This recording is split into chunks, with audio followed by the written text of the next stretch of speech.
अगला सवाल है, from a point P on the ground the angle of elevation of the top of a 10 metre tall building is 30 degree.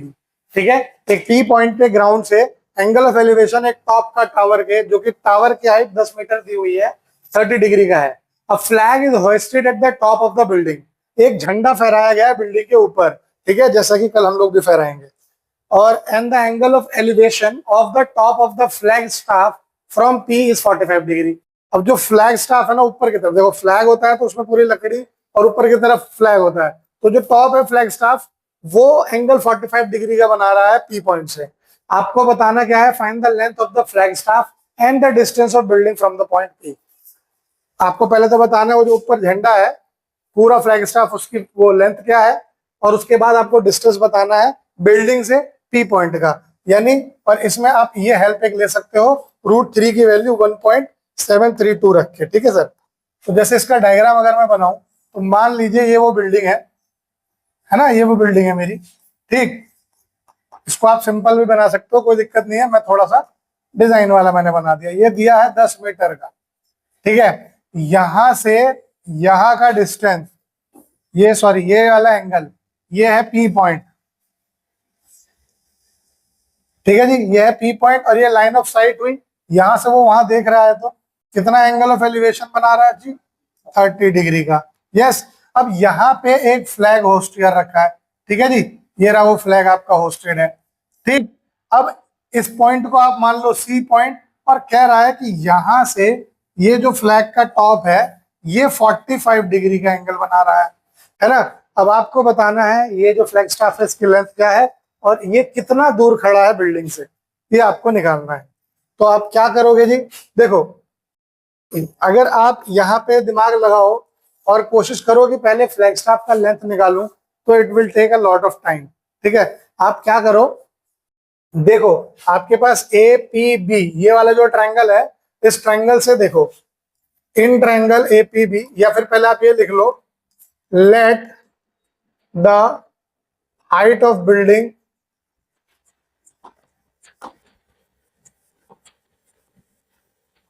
B AB, आपने इसको height of building मान लिया, which is equal to 10 metre. कोई दिक्कत है sir?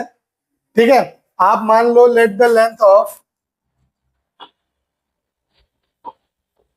Flag staff की length आप मान लीजिए AC, है ना, ये जो है ये फ्लैग स्टाफ का लेंथ आपने मान लिया। ठीक है सर, अब आपको क्या करना है, आपको ये जो डिस्टेंस है इसको मान लो, let the distance of building from point P be PB। आपने क्या किया जी, आपने बिल्डिंग की हाइट को AB मान लिया। ये सारे नोटेशन मैंने इसलिए दे दिए कि अब मुझे ज्यादा काम करना नहीं पड़ेगा, बार बार ज्यादा थ्योरी लिखनी नहीं पड़ेगी, शुरू में ही लिख दी। AB क्या हो गया, बिल्डिंग की हाइट, BC क्या हो गया, फ्लैग स्टाफ की लेंथ, और PB क्या हो गया, P पॉइंट का डिस्टेंस कहां से, बिल्डिंग से। ठीक है, तो अब आप देखो इस ट्रायंगल में APB में आप पहले PB निकाल सकते हो, है ना। इन ट्रायंगल APB ध्यान से देखो, परपेंडिकुलर और बेस वाले रिलेशन से आप ये आराम से निकाल सकते हो, है ना। वी हैव tan थीटा जो होगा क्या हो सकता है, या फिर tan थीटा ना लिख के आप tan P लिख दो। tan P क्या होगा sir, AB upon PB। Yes, अब P यहाँ पे क्या है, 30 डिग्री, तो tan 30 degree will be equal to, AB है tan और PB आपको निकालना ही है। यहां से tan 30 होता है सर 1/√3।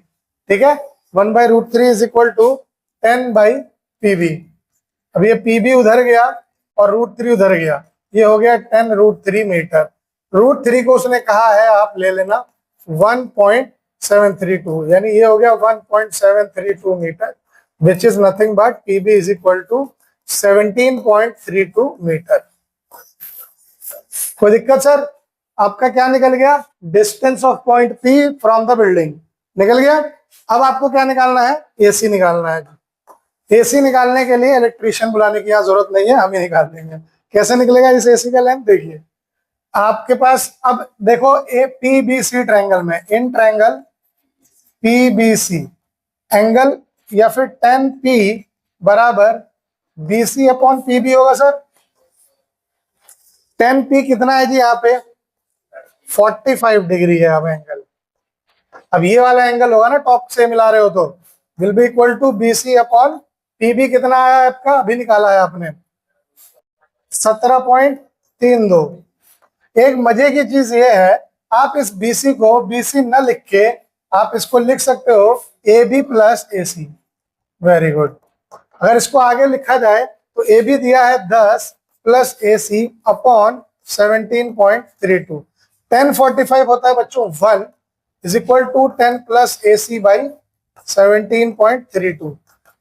क्रॉस मल्टीप्लाई करेंगे तो 10 प्लस AC जो है वो हो जाएगा 17.32 के बराबर और AC हो जाएगा 17.32 माइनस 10 विच इज 7.32 मीटर होगा। Therefore length of flag staff कितना आ जाएगा सर आपका 7.32 मीटर अप्रोक्सीमेटली वैल्यू है ये, क्योंकि ये √3 की भी उन्होंने अप्रोक्सीमेट वैल्यू ले रखी है। कोई डाउट है सर? पक्का समझ में आ गया? अगला क्वेश्चन है the shadow of a tower standing on a level ground is found to be 40 metre longer when the sun's altitude is 30 degree then when it is 60 degree. ठीक है, सवाल बहुत प्यारा सवाल है। कह रहा है कि एक टावर मान लीजिए खड़ा है, ये आपका टावर हो गया, नाम क्या दे दूं इस टावर को PQ टावर दे दिया मैंने इसको नाम। ठीक है, इसकी जो परछाई पड़ रही है ना, ये परछाई जो पड़ रही है, ये कह रहा है जब अल्टीट्यूड इसका 30 डिग्री का रह रहा है तो ये ज्यादा दे रही है परछाई जब ये 60 डिग्री है उसके मुकाबले। यानी यहाँ पे जो जब ये 60 डिग्री जमीन से जब ये 60 डिग्री का एंगल बन रहा है और जब ये 30 डिग्री का एंगल बन रहा है तो वो कह रहा है 30 डिग्री वाला जब एंगल बन रहा है 60 डिग्री से वो कितना ज्यादा दे रहा है जी 40 मीटर ज्यादा। यानी ये लेंथ आपकी इसने 40 मीटर दे दी। कौन सी लेंथ थी सर? यहां से यहां तक की लेंथ उसने आपको 40 मीटर दे दिया। कह रहा है find the height of the tower. आपको ये जो टावर है ना इसकी हाइट निकालनी है। तो टावर की हाइट यानी PQ, आप इसको मान लीजिए R, इसको मान लीजिए S। ठीक है सर, कैसे करा जाएगा देखिए, बहुत सिंपल है, स्टेप बाय स्टेप खाली फोकस करना है आपको। Let the height of the tower be PQ। ठीक है, आपने हाइट ऑफ टावर को क्या मान लिया, आपने हाइट ऑफ द टावर ले लिया जी सर PQ मान लो, H मान लो, वटेवर मान लो, आपकी इच्छा है। आप ये जो लेंथ SQ है ना इसको आप मान लो जरूर हमारी तरफ से X। Let SQ be X metre है ना, here RS is equal to 40 metre. ठीक है सर, कोई दिक्कत है जी यहां तक? ठीक, अब दो एंगल दिया है तो मैं 2 बार ट्रिग्नोमेट्रिक रेशियो का इस्तेमाल यहाँ पे आराम से कर सकता हूँ। एक बार ट्रायंगल PRQ में, एक बार ट्रायंगल PSQ में। तो इन ट्रायंगल PSQ अगर मैं देखूं, इन ट्रायंगल PSQ NS बराबर PQ बाई SQ होगा सर। कोई दिक्कत है इसमें? S का एंगल है 60 डिग्री, तो 10 60 डिग्री बराबर PQ आपको निकालना ही है। PQ बराबर SQ कितना है सर? X है। कोई दिक्कत? 10 60 की कोई मुझे वैल्यू बता के दिखा दे। बहुत बढ़िया, √3 बराबर PQ बाई X। इसका मतलब PQ की वैल्यू आ गई आपके पास √3x। यहां तक कोई दिक्कत है सर किसी बच्चे को? अब मजे की चीज समझिए,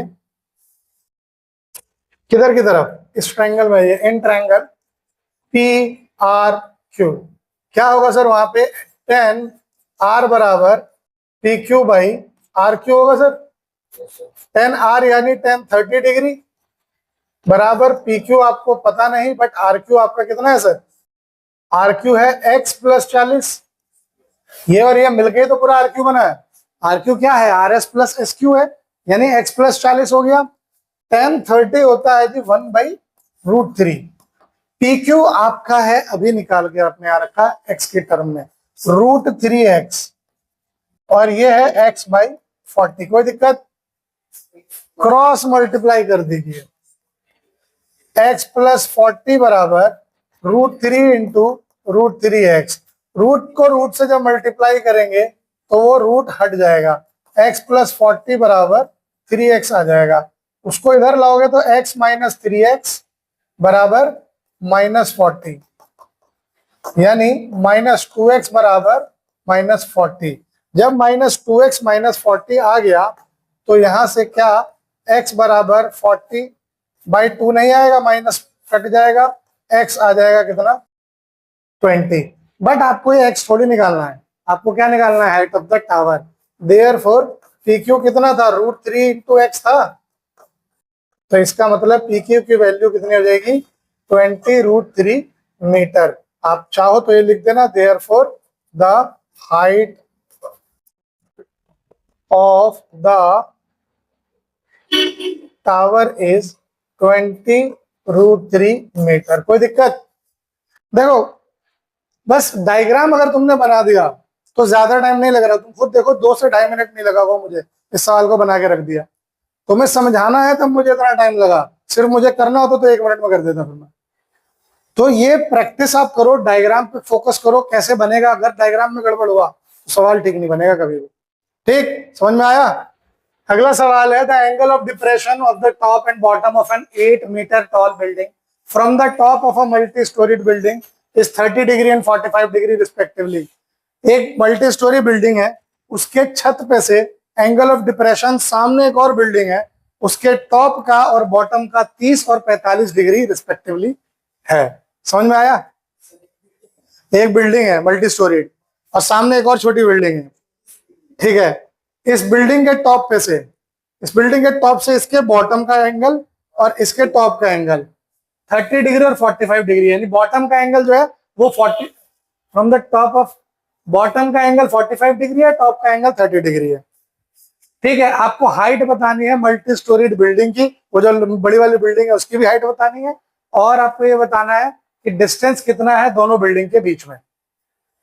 ठीक है, दूसरी बिल्डिंग की हाइट उसने दे ही रखी है, 8 मीटर टॉल है। ठीक, तो डायग्राम बनाओगे, सवाल सॉल्व। मान लो ये आपकी मल्टी स्टोरी बिल्डिंग है AB, ठीक है, इसकी लेंथ आपको नहीं दी हुई। इसके सामने एक और बिल्डिंग खड़ी है CD, इसकी लेंथ उसने दे रखी है 8 मीटर। ठीक है, यहां से एक एंगल ऑफ डिप्रेशन आ रहा है सर, यहाँ पे एक एंगल ऑफ डिप्रेशन आ रहा है जी सर, यहाँ पे। ठीक है, और ये रहा इतनी दूरी पे दोनों बिल्डिंग खड़े। ठीक, रुकिए, समझिए कॉन्सेप्ट, समझिए, मजा आएगा। इसका आप एक नॉर्मल ले लीजिए, ठीक है, यहां से आप एक नॉर्मल लीजिएगा जिससे आपको एंगल पता चलेगा। ये एंगल कितना कह रहा है सर, वो 45, बॉटम पे आके मिल रहा है ना वो 45 डिग्री। और सर ये एंगल कितना कहा है उसने, 30 डिग्री, है ना। ये CD आ गया तो आप इस पॉइंट को मान लीजिए E। कोई दिक्कत है सर? अब देखिए कितना मजेदार कॉन्सेप्ट आने वाला है। ये और ये पैरेलल होंगे, है ना, लेंथ पैरेलल होगी, ये और ये भी पैरेलल होंगे, ये लाइन और ये लाइन नॉर्मली तो ड्रॉ करी जाती है इस पे से। तो ये जब पैरेलल होंगे तो ये 30 डिग्री है, तो क्या ये 30 डिग्री नहीं होगा? अगर ये 45 डिग्री है तो क्या ये 45 डिग्री नहीं होगा? होगा ना। अब देखो कितने मजे से सवाल सॉल्व होने वाला है। ध्यान देना, कैलकुलेशन इसमें थोड़ी तगड़ी है, गड़बड़ मत करना। यस, CD पैरेलल है, ऑब्वियसली दो बिल्डिंग खड़ी है, तो दो परपेंडिकुलर बिल्डिंग होंगी, दो परपेंडिकुलर लाइन किसी स्ट्रेट लाइन पे है तो पैरेलल ही होंगी।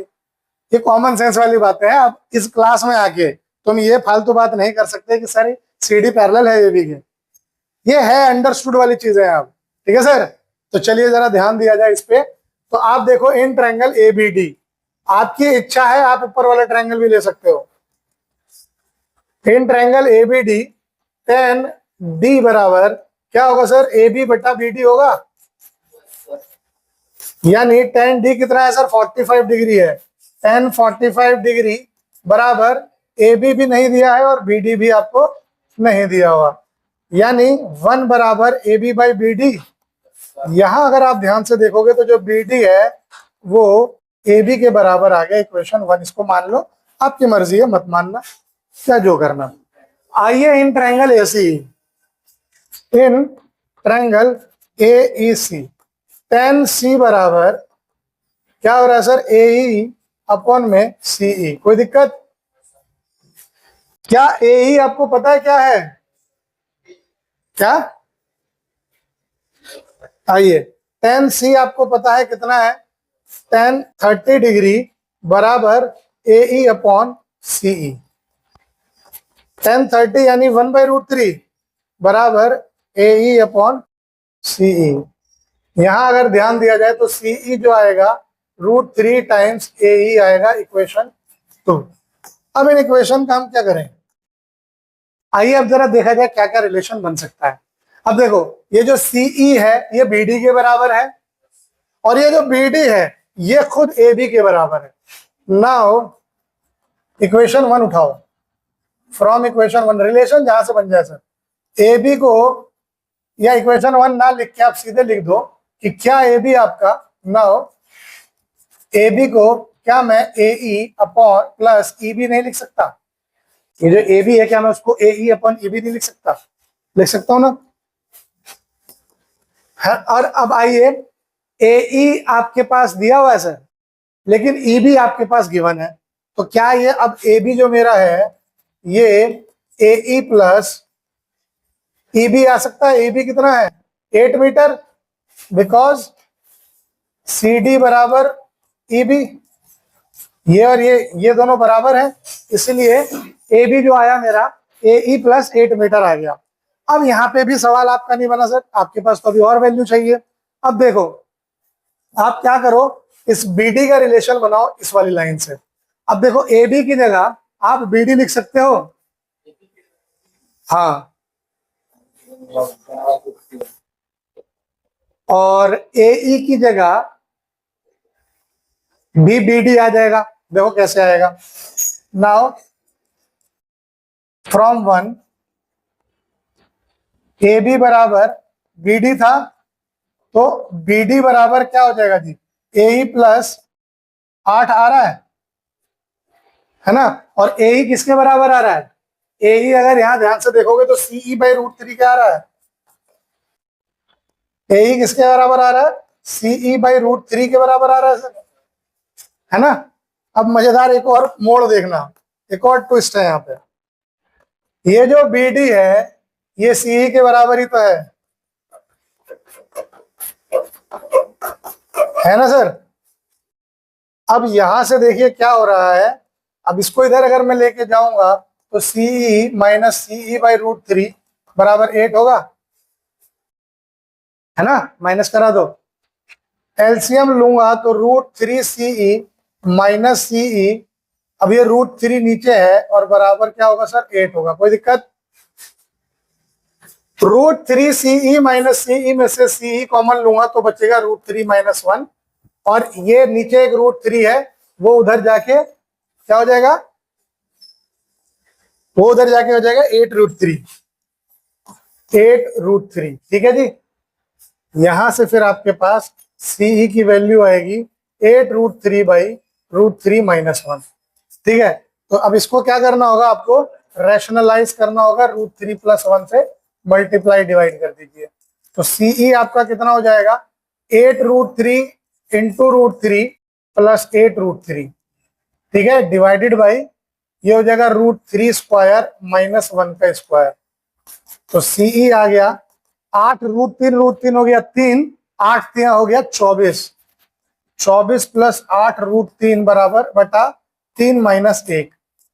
अगर मैं न्यूमरेटर में से 2 कॉमन ले सकता हूं मैं, या फिर 8 कॉमन ले लेता हूं, तो बचेगा ये 3 प्लस √3 डिवाइडेड बाई 2, इसको इससे काटोगे तो CE आपका आएगा कितना 4 टाइम्स 3 प्लस √3, क्या है जो कि CE क्या है BD के बराबर है ना, क्या है BD के बराबर है CE, which is equal to BD, तो BD आ गया 4 times 3 plus √3, therefore distance between two buildings is 4 times 3 plus √3, कोई दिक्कत। अब एक चीज देखिए, अब जो BD आया वही तो AB भी था, BD और AB बराबर ही तो है, तो इसका मतलब क्या हो गया, एंड वी हैव AB बराबर BD, इसका मतलब AB जो आया वो भी आ गया 4 टाइम्स 3 प्लस √3, यही आया, है ना। तो therefore height of the multi storied ये है, कुछ और है। Height of the multi storied building is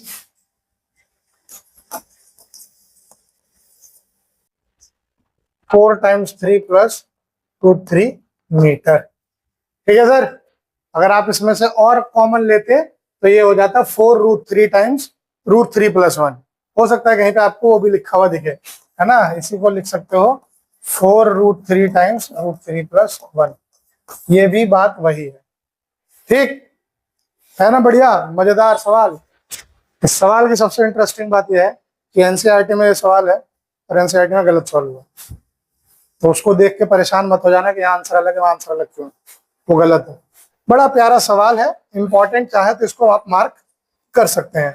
सवाल कह रहा है कि from a point on a bridge across a river the angle of depression of banks of opposite side of river are 30 degree and 45 degree respectively. एक point पे नदी के ऊपर एक वो बना हुआ है ब्रिज, उसके एक पॉइंट पे से नदी के 2 किनारे हैं, दोनों किनारों का एंगल ऑफ डिप्रेशन दे रखा है उसने 30 डिग्री और 45 degree. If the bridge is at height of 3 metre from the banks, अगर जो ब्रिज है वो 3 मीटर की ऊंचाई पे है किनारे से, तो अगर किनारे से 3 मीटर है तो बीच से भी तो 3 मीटर होगा जी। पानी के किनारे से हो चाहे बीच से होगा तो उतना ही। ऐसा थोड़ी है कि पानी इस फ्लो में थोड़ी रहेगा, पानी लीनियर रहता है। कोई अगर तुमसे कहे कि सर ऐसा भी तो हो सकता है कि कहीं पे पानी ऐसे हो, अगर जमीन कहीं पे उठी हुई है तो पानी भी उठा हुआ नहीं होगा, पानी कभी भी एकदम लीनियर रहता है। समुद्र इतना बड़ा बड़ा समुद्र, उसका पानी भी लीनियर रहेगा। तो अगर किनारे से है तो वो बीच से भी उतना ही होगा। ठीक, फाइंड। अब आपको क्या करना है, नदी की चौड़ाई निकालनी है। कितना बढ़िया सवाल है। मान लीजिए सर आपका ये ब्रिज हो गया, है ना, ब्रिज का ये पॉइंट वो हो गया जहां से नदी का एक किनारा किस एंगल पे देख रहा है सर, 30 डिग्री पे, और दूसरा किनारा किस एंगल पे देख रहा है सर, 45 डिग्री पे। ये आपकी झिलमिल झिलमिल नदियां बह रही है। ऐसे वैसे नदी बहेगी नहीं, नदी आपकी इधर से कुछ झिलमिल झिलमिल बह रही होगी। ये आपकी नदी बह रही है, ठीक है सर। यहां से यहां तक नदी की चौड़ाई है ना। ये क्या है सर, आपकी नदी की चौड़ाई। अगर आपने इसको P पॉइंट माना, इसको B पॉइंट माना, इसको C पॉइंट माना, तो PB और हाइट क्या होता है सर, परपेंडिकुलर डिस्टेंस होता है ना। ये आप पॉइंट को आप मान लो A, है ना। और अगर यहां से इस ब्रिज की height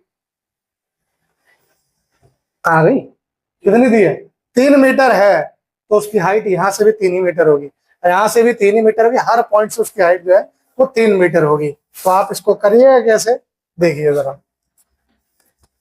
late the height of bridge be PA which is equal to 3 metre. Yes, कोई दिक्कत है सर यहाँ पे। अच्छा, अब ध्यान दो, अगर ये 30 डिग्री का एंगल है तो ये भी 30 डिग्री का होगा, ऑल्टरनेट इंटीरियर एंगल, और ये भी 45 डिग्री का आपका एंगल बनेगा। अब देखिए बड़ा मजा आने वाला है। Let the width of river be, नदी की चौड़ाई आपने क्या मान ली सर, BC। ठीक है, अब आप करिए जरा in triangle PAB, tan B बराबर क्या होगा सर, PA/BA। tan B क्या है, tan 30 डिग्री बराबर PA कितना है सर, 3/BA। 1/√3 बराबर 3/BA। यहां से BA आ गया 3√3। ठीक है, BA आपके पास कितना आ गया सर, 3√3 मीटर। अब उसी तरीके से in triangle PAC, tan C बराबर PA/AC। तो tan C कितना है सर, 45 डिग्री, PA आपका है 3, AC यू डोंट नो। तो AC हो जाएगा 3/1045 होता है 1, तो AC आ गया आपका 3 मीटर। नाउ ये जो BC है उसको मैं BA + AC लिख सकता हूं। इसका मतलब BC हो जाएगा, BA कितना है सर, आपका आया था 3√3, और AC है 3, दोनों में से अगर मैं 3 कॉमन ले लूं तो बचेगा √3 + 1 मीटर, है ना। तो आप कंक्लूसिव स्टेटमेंट लिख देना, hence width of the river is 3 times √3 + 1 metre. कोई दिक्कत है सर? पक्का?